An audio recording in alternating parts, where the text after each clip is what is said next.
Oggi ci troviamo a Pedariva di Grancona per parlare dei mulini ad acqua. Con lo sviluppo dell'agricoltura, favorita dall'introduzione dell'aratro a versoro che rivoltava la zolla e dalle bonifiche prima dei benedettini e poi delle grandi famiglie patrizie veneziane, aumentò la produzione di cereali e quindi la necessità di lavorarli per ridurli in farina. Si diffuse così il mulino, una delle macchine più complesse dell'epoca, che aveva il vantaggio di sfruttare un'energia, quella idraulica, che non costava nulla. I mulini più semplici, come oggi comunemente li conosciamo, sono la risultante di una tecnica per la macina della farina che si è evoluta attraverso quasi 3000 anni di storia dell'agricoltura. I mulini preistorici più semplici frantumavano i grani a mano tra un macinello e un levigatoio di pietra. Quelli più perfezionati utilizzavano una macina più piccola girata a mano e poi macine più grandi mosse da animali o addirittura da schiavi. Come nascono i mulini nella zona del Vaglione? Nascono per il fatto che c'è dell'acqua disponibile, dove c'era possibilità di sfruttare l'energia idraulica. Si sono insediati queste strutture semplici allora in Vagliona, come in altre parti di Berici, Alonte, Mossano, le valli di Fimon. Qual è stata l'evoluzione istituzionale di questi territori dal Medioevo in poi? Nel Medioevo tutto era, diciamo così, sotto il controllo dei signori che avevano potere su tutto il territorio. Col passaggio di questi feudi ai vescovi, tutto ha cominciato a essere bisognoso di regolamentazioni. A Venezia, nel Medioevo il diritto di costruire mulini e di macinare grano apparteneva al vescovo o al signore locale. Nessun mulino può essere edificato senza il permesso del vescovo. Veniva ribadito nel 1262 a Brendola, durante una proclamazione delle giurisdizioni del vescovo. Qualche secolo prima di Cristo, il contatto di Romani con popoli del vicino Oriente portò alla scoperta e alla diffusione verso il centro Europa di un primitivo mulino a energia idraulica. Una ruota a pale posta orizzontalmente veniva fatta ruotare dalla corrente di un corso d'acqua e trasmetteva un lento movimento a una macina.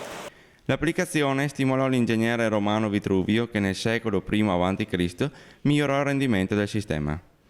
Pose la ruota verticalmente su un albero orizzontale, provvisto di una ruota dentata che rinviava il movimento a un albero verticale con la macina.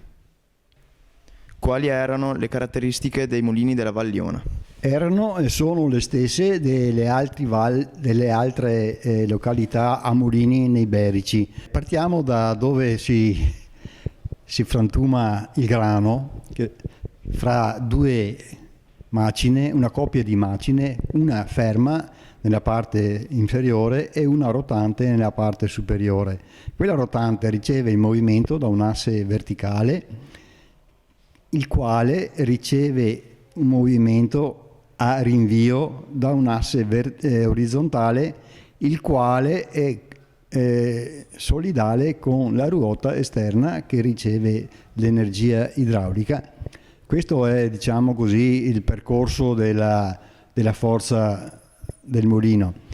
Tutto questo sistema di rinvii e di trasmissione di movimento si è trasformato nel tempo. Una volta erano quasi tutti quanti congegni in legno, poi l'acciaio ha fatto la sua parte e verso la fine dell'Ottocento gran parte dei meccanismi sono trasformati in, diciamo così, fusioni in ghisa, parti di acciaio, sono stati migliorati insomma nel tempo. Questo è il funzionamento che apparentemente è semplice, però più si va indietro nel tempo più si capisce che era una macchina diciamo così complessa, La vita nel mulino era dura, anche se il proprietario del mulino era considerato dal popolo una persona fortunata, che non moriva mai di fame. Quando c'era tanto lavoro o l'acqua scarseggiava, si doveva macinare anche di notte e il mugnaio dormiva appoggiato ad un sacco finché la campanella suonava per avvertirlo che mancava grano nella tramoggia. Al mattino doveva alzarsi presto, caricare i sacchi sul carretto, attaccare il mulo e fare il giro dei clienti per consegnare farina e ritirare granaie. A quale età hai iniziato a fare il mugnaio? Circa nel 2000. Allora, dunque mio bisnonno, mio nonno e dopo ho iniziato io, insomma, quando ho finito a lavorare nel mueco. Per la macinatura il mugnaio si tratteneva una percentuale del cereale, l'8% comprensivo di un 2% di sole attiva, la parte di farina che durante la molitura si sarebbe volatilizzata. Sul modo di calcolare questa percentuale vi era qualche sospetto, ma bisognava rassegnarsi, perché Chi cambia munaro, cambia ladro.